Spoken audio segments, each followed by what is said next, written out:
Local 4 News starts now with a breaking news alert.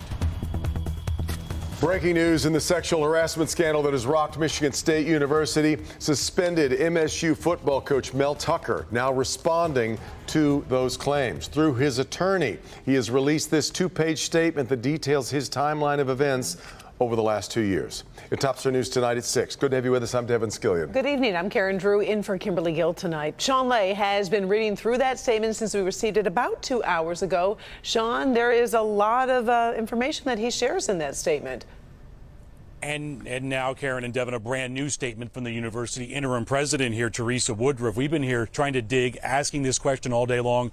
Who knew what, when about these disturbing allegations against their coach? Why did MSU suspend him and only talk about this after USA Today dropped that bombshell report yesterday? Well, the interim president answering some of those questions. She and the athletic director became aware of the disturbing allegations in December.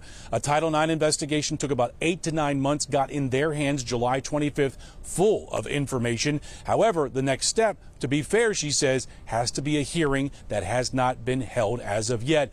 No comment exactly on why they came public with this after that USA Today statement. You mentioned that. Also, Mel Tucker coming out in a big way, defending himself this way. He has a lot to say. Mel Tucker says he helped bring Brenda Tracy to campus in the summer of 2021 because he says he supports her mission of sexual misconduct prevention. Tucker says, quote, "We developed a mutual friendship that grew into an intimate adult relationship. At this point, my wife and I had been estranged for a long time. Ms. Tracy and I engaged in dozens of calls throughout fall 2021 and winter 2022, many of which she initiated and which occurred late at night. We both talked about all sorts of intimate, private matters." In his statement just released, Tucker blasts the investigation, calling an upcoming hearing a sham and one-sided.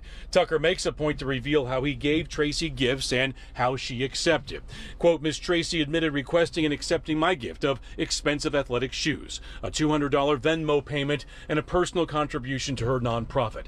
Not only did she accept those gifts, but she had to provide me her shoe size and address to receive the shoes and her Venmo ID to receive the money. Yes, I did have late-night intimate conversation with Ms. Tracy in April 2022. April 2022, Tracy says she froze as she listened to Tucker performing a sex act over the phone and engaging in graphic sexual talk with her. She says it was absolutely unwanted.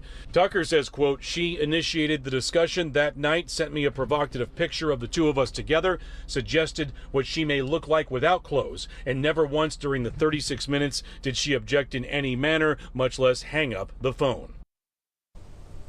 Back here live outside Spartan Stadium, that is just scratching the surface of what Mel Tucker has to say. The entire statement, of course, you can read it right on clickondetroit.com. Also, interim president's new letter to students. It also has a lot of information in it on clickondetroit.com. Guys, I talked to a Title IX attorney who goes through this. It's complex, saying MSU likely followed all the protocols here and also did a risk safety assessment on the person being accused, Mel Tucker. They obviously were comfortable with letting him coach the first 2 games. Bombshell report yesterday. Now he's suspended with this October hearing coming up. Back to you. All right. Thank you, Sean.